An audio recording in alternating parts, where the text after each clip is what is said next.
Hey, thanks for joining us online today. We believe that Jesus wants to do so much through you and for you, and we'd love to hear about how he's working in your life. Please take a second to email your story to stories@rise-church.com. We hope this message leaves you feeling uplifted and encouraged. Enjoy.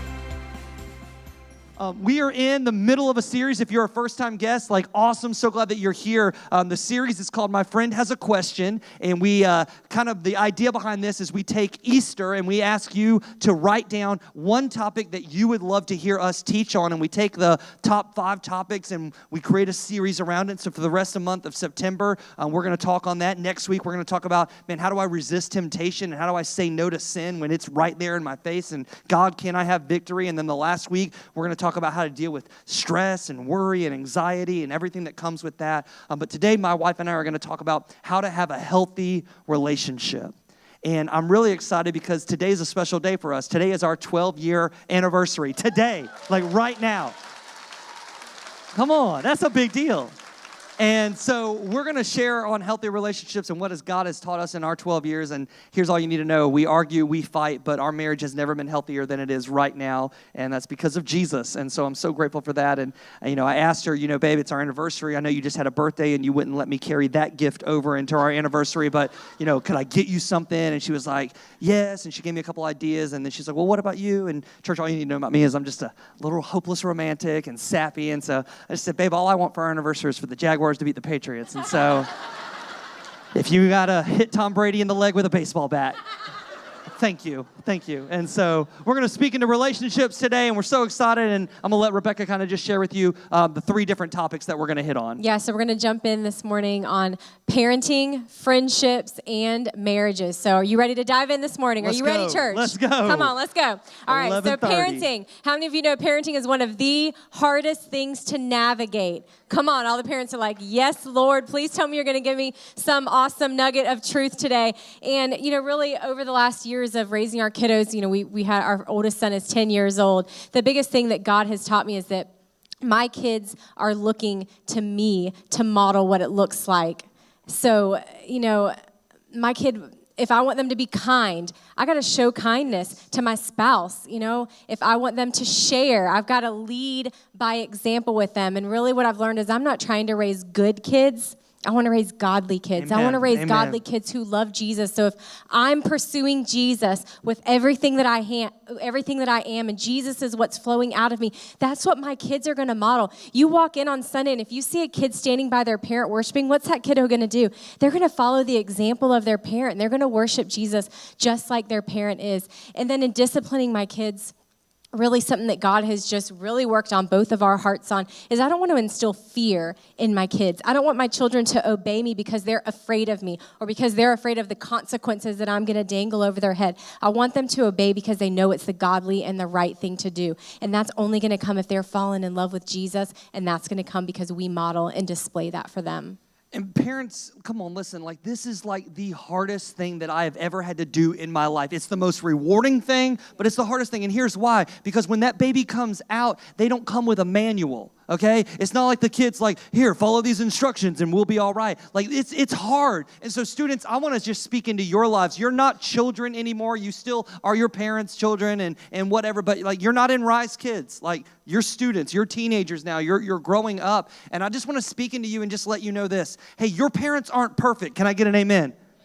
Yes, okay, and your parents should be amening that as well. They're not going to get it right all the time. And so as a student, you got to understand that every once in a while, you're going to need to show them the same grace that you're going to want them to show to you. You're going to need to let them off the hook every once in a while because they're not perfect. And I know that can be hard because you want your parent to just be like everything that you want them to be and be, be this for me and this, and sometimes they just can't. Some of you specifically, your mom or your dad wasn't everything you needed them to be because they weren't even in the picture. You didn't have a mom or a dad, or they walked out on you when you were younger, or they were there but they weren't really there. And if that's you, I'm so sorry. But I am glad that you're a part of our church family, and I'm never going to step in and go, well, I'll be your dad, because that's stupid. But can I come along and just say, hey, can I be a spiritual authority in your life? Can I encourage you? Can I love you? Can I build you up? Come on, as a church family, can we do that together? Because our parents should be our greatest supporters, and when we don't have them in our lives or they're not functioning the way that they should, that's hard. That's difficult. And so I'm so glad, students, that you're here and you're growing in your relationship with Jesus, because here's what it comes down to. You're never going to see eye to eye with your parents on everything, and that's okay. But through God's power and through God's love in your life, you can still love them, respect them, and like the Bible says, honor them. Honor them. And you can get to a point, get this, where not only do you love them, you actually like them. Like you're not embarrassed of your parents, like, drop me off back here because I don't want anybody to see me. My dad instilled the fear of God in me. Well, it was really the fear of him in me. It wasn't, God really wasn't in the picture too much, but I was terrified of my dad. But I remember, like, he was just doing his best. And so I've let him off the hook, and now my dad's one of my best friends, and I want to be a better dad than my dad was, and then I want my son to be a better dad than I'll ever be. And students, I believe if you can get to that place where you're learning to love God, then you can love your parents, and you'll start to see God bring healing into that relationship. I really, really do. All right, so now we're going to dive into friendships. So not just what it looks like to be a good friend, but what does it look like to be a godly friend? How many of you have great circle of friends? Come on, we've got some phenomenal friendships forming here in this church, and I have just a really great tribe of friends who love me so well and point me to Jesus. And as I was reading through, just preparing for today, I was reading through 1 Corinthians 13, and if you've ever been to a wedding before, you've heard these verses. They're read typically at the beginning of a wedding. But as I was reading through them, I really just felt like this applies so much to a friendship as well. I've always heard it just about a marriage, just about a husband and a wife, but they really apply so well to a friendship. So the verses are going to be up on the screen, and we're just going to kind of work our way down on how these can apply to our friendships. So the first part is love is patient and love is kind. How many of you know kindness goes such a long way in a friendship? Kindness goes so far. You know that friend in your life who's just kind of mean. You don't really want to have anything to do with them. You want to avoid them at all costs. Let's be friends who are kind to one another. It does not envy or boast. It is not proud. Jealousy will be poison to a friendship. It will destroy and tear down a friendship so quickly. I never really struggled a lot with jealousy growing up. It wasn't really one of those things that really bothered me. But when we, several years ago, we didn't really have a lot of money, and we were really kind of in a season that we were struggling. And I remember feeling like all my friends were able to do all these awesome things that I wasn't able to do. And I remember this like feeling of jealousy coming over me. And so quickly I felt like I know God spoke this right to my heart. He said, Rebecca, I'm never going to give your blessings to someone else. I'm not confused up here. I'm not just lavishing someone else with your blessings. I haven't forgotten about you. So we got to celebrate one another. When great things happen for our friends, we've got to celebrate that. Be so happy when God does something great in someone's life, celebrating what he's done for them, knowing that your God's not just going to leave you hanging. It just might not be your season to receive that right then. And the next part of that, it's not proud. Nobody wants to hear you brag in your friendship. No one wants to hear you try to one-up them, to try to say, look at everything that I'm accomplishing, look at everything that's happening for me. Celebrate one another. You're not in competition with your friends. And if you are in a friendship that you're in competition with, that's not true friendship, because love does not brag, it does not boast, it does not compete with each other. So let's keep going on. Love does not dishonor others. I can't tell you how many conversations I walked up on where friends are talking about other friends when they're not around. Come on, we need to be the type of friends that shut gossip down in just a minute. We need to be the kind of friends that when something happens in someone's life and they have a hard time, we're celebrating and speaking life to them to their face and behind their backs as well. What you say about someone behind their back says more about you than it does about them. Come on. Come on, guys. Need to tweet that out. Tweet that out. That's not my quote, though. Let's keep on moving down. Love is not self-seeking, so it doesn't look for, what it can gain from a friendship. It looks for what it can give, how it can serve the other person. It's not easily angered. It keeps no records of wrong. We've talked about forgiveness in here just last week on how we need to forgive quickly. So your friends, they're going to fail you at times. They're going to do things that hurt your feelings. They're going to let you down. They're not going to be there for you. Let's be friends that are quick to forgive and move on. We actually talked on forgiveness 2 weeks ago, but I forgive you. Oh, goodness. I've said that every service, too. I've been wanting to correct you every service. I forgive you. It does not delight in evil, but loves the truth. So just like what we talked about before, it does not gossip about each other behind their back. It doesn't slander one another. Love lifts each other up and speaks well of each other. It always protects, always trusts, always hopes and perseveres. Love never fails. And as I read through that, I really just think it just looks like a lot like Jesus, like the love of Jesus. So if we're a friend who's just being filled with the love of Christ, that's what's going to flow out in our friendships. And what she just shared, if you are living that out, then you're going to be the type of friend that other people want to be around. You know what I'm saying? Like if you want to have friends, you have to be a good friend. If you're not a good friend, if you ever wonder, why don't people want to hang around me? Maybe you're not a good friend. Maybe you're not living out this 1 Corinthians 13, maybe all this stuff, and people are looking at you going, well, I don't really want to hang around with you because it's not great. And I want to even speak into some of you today because maybe you have some friends like that in your life. Maybe you have some people in your circle that just aren't great friends to you. I love this verse out of Proverbs 13. In verse 20, it says, hey, walk with the wise, and guess what you'll do? You'll become wise. For a companion of fools suffers harm. Let me speak to the students one more time. Come on, students. You got some dumb friends in your school, and they're not making wise decisions. And if you hang out with them, guess what you're going to do? Make some really bad decisions. But if you walk with the wise, then you'll become wise. And so show me your circle of friends, and I'll show you where your life is going. Show me the 3 closest people in your life, and I will show you the direction that your life is going. And it will either be towards Jesus or away from him. Because some of you have some people in your life, and I'll just label them like they are toxic. They are not healthy for you. They are jealous. They don't want what's best for you. If a friend wanted what was best for you, they would want God's best for you. You understand what I'm saying? How many of y'all know that God has the best plan for your life? So a good friend will come along and say, I know what God has for you, and I'm not going to pull you away from God. You got to have a friend that is going to encourage you, speak well about you when you're not in a room, like what Rebecca said. And I love looking around Rise Church and seeing the friendships that have been created here.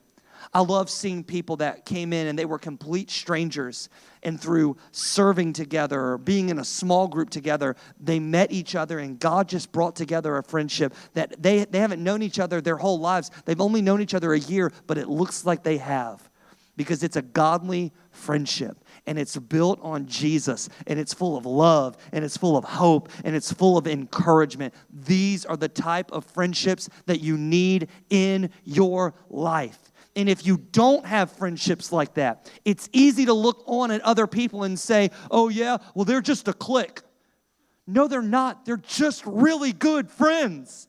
A clique is people that won't let anybody in, and then they talk about everybody else. Now, if that is going on in Rise Church, I need to know about it, because I will kick them out of our church, because that's not who we are. Amen. But it's hard sometimes to look at other people that have great friendships, and you can be a little jealous of that. Don't be jealous. Find your tribe. Find the people that you can run with. That's why I scream at you. Get in a stinking small group. Sit in a circle and realize, oh, you're jacked up too? You yelled at your kids too? Awesome. So did I. You smacked your kid? No, you didn't? Okay, that was just me? And you develop that friendship. And you run with those people, and you push each other closer to Jesus. You gotta have the right people in your corner. And some of you, those relationships that are a little toxic, I'm not telling you to cut them off completely and never talk to them again and say, sorry, I can't talk to you. My pastor said you're toxic. Don't do that. But you need to create some distance. Some distance. And you need to let them know honestly, with love, man, I'm going after Jesus, and you're not right now. And if you want to come along with me, then awesome. But if not, then we're not going to be able to do everything we used to do. The relationship has to change. It has to change. Come on, healthy friendships. All right, we're going to jump into the marriage portion right now. And if you're not married in the house, like this stuff still can apply to you. It will be specifically for marriages, but don't check out on me. Like lean in and let's listen, because we want to share with you 6 practical things that if you don't even apply Jesus to your life at all, these 6 things will help you. But then we're going to bring Jesus in and really speak to your heart. And so if you're taking notes, they will be up on the screen. First practical is this in your marriage, in any relationship really, is this. Number 1, no name calling. This is huge. There is nothing good that will ever come out of calling your spouse a name other than what is actually their name. So Rebecca and I will argue, and I will yell, and I will raise my voice, but it will always be, Rebecca, you're driving me crazy. And then the names that I can say to her are stuff like, hey, pumpkin, hey, sweetie pie. We don't do that, but there's nothing good. Day 1, we just decided, like, we're just not going to do that. Because if I call her stupid, then what is she going to feel? Stupid. Okay? What you put on somebody, they grab a hold of, and until Jesus takes that off of them, that's what they're going to walk around thinking. Some of you are walking around thinking you are what your spouse called you. You're not. So stop putting that on them. Game changer. I've shared this before from the stage. Game changer. When God told me, Adam, do you think I would ever talk to Rebecca the way that you talk to her? No. Okay, then I need to change. Number 2, this one's a little more lighthearted. Don't talk about anything serious until after the 2nd cup of coffee.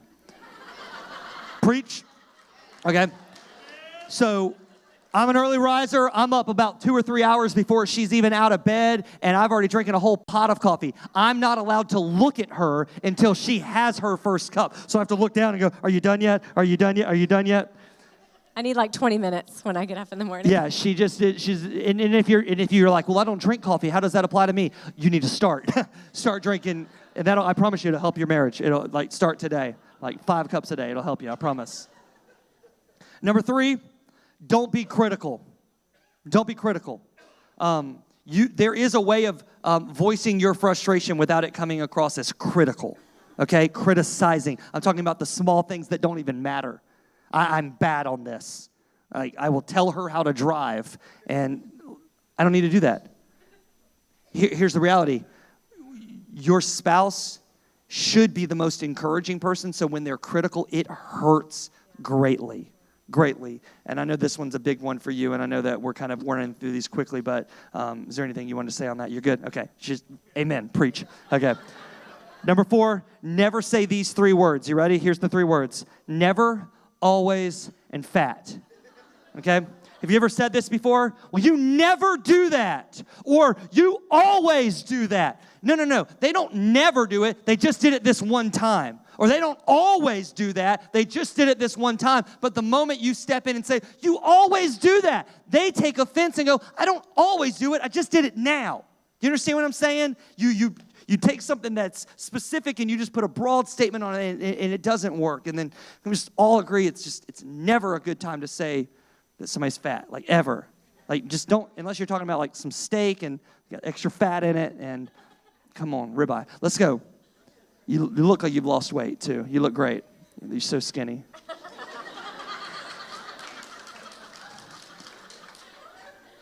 You look great.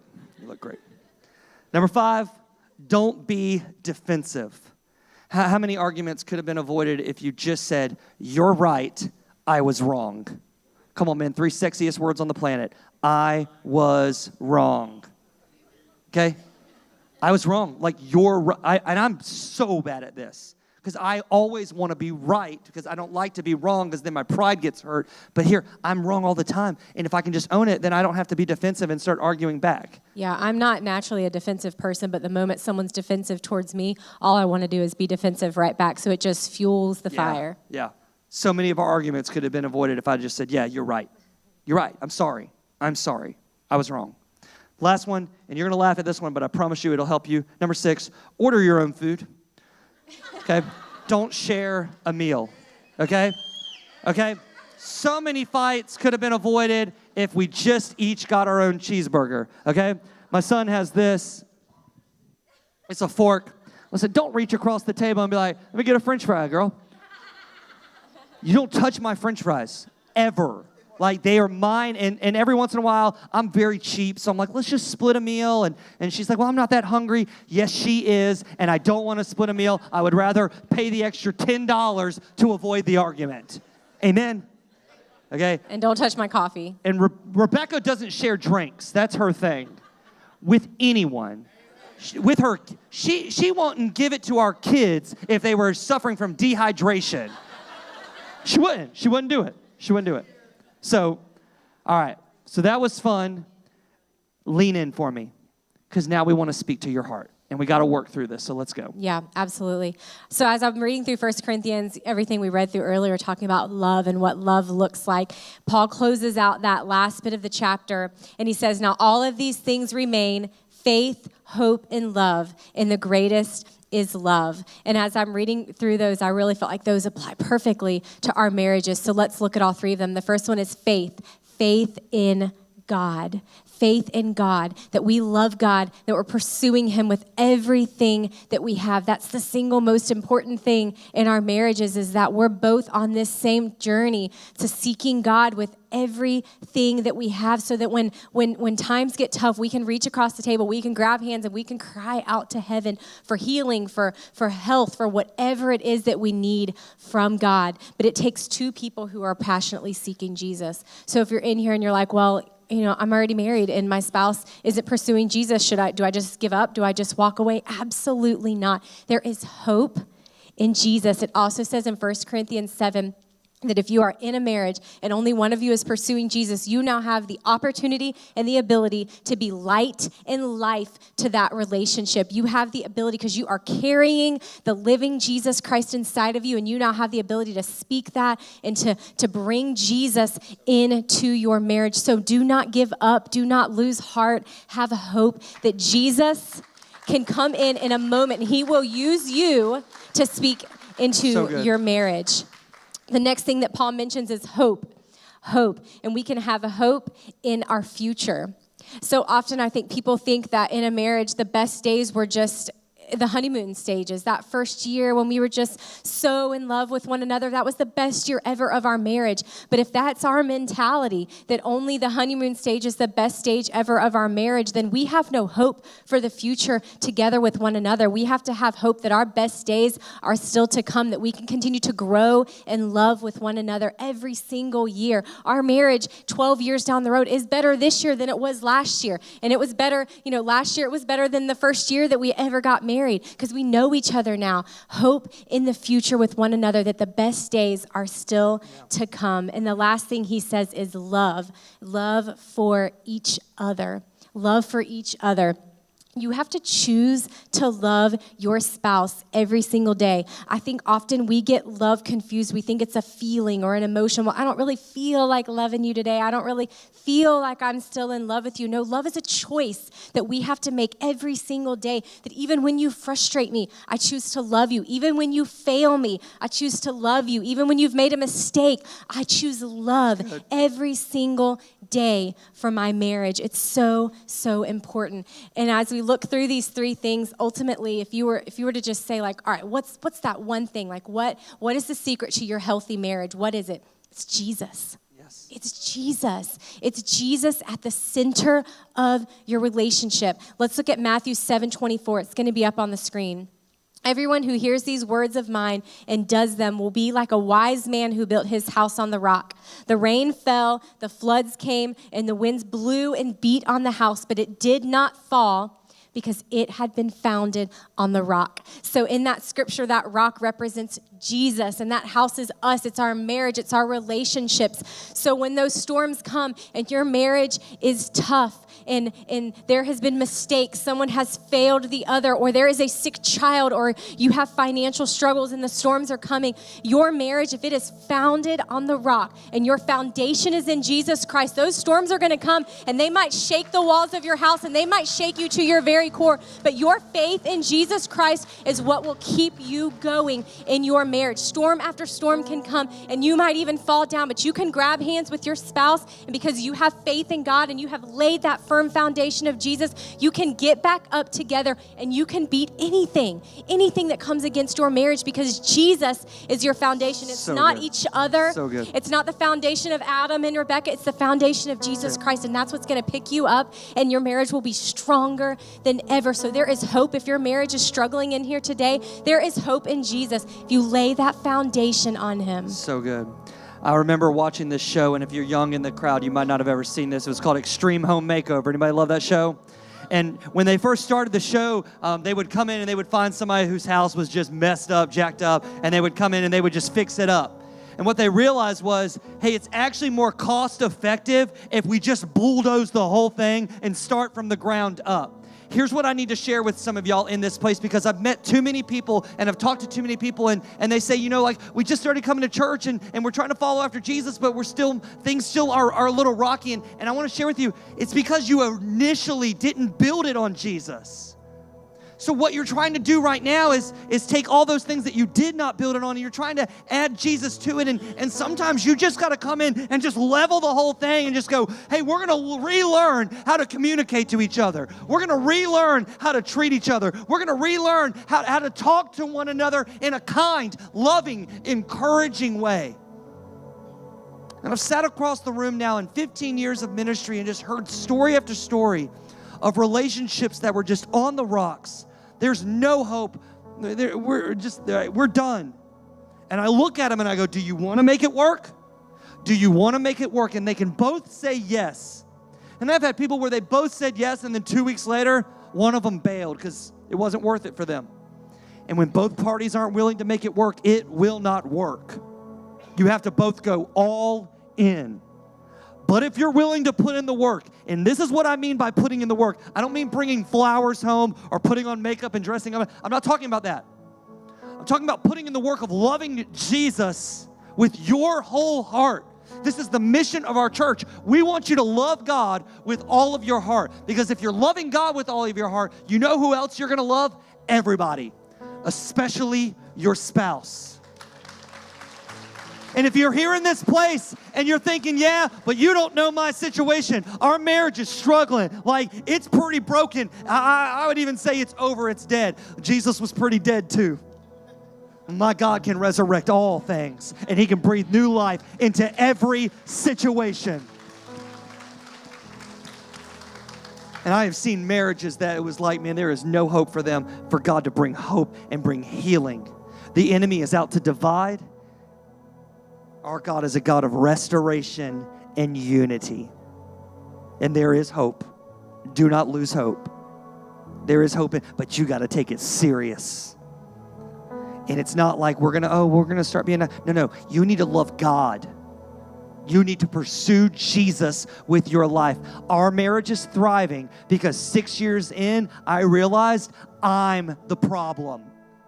I'm not loving Jesus with my entire heart. I love him. I'm even in ministry, but I'm not treating her the way that I should because God isn't fully taken over in my life. And when he did, then I can love her the way that God has called me to love her, because it's his strength in me.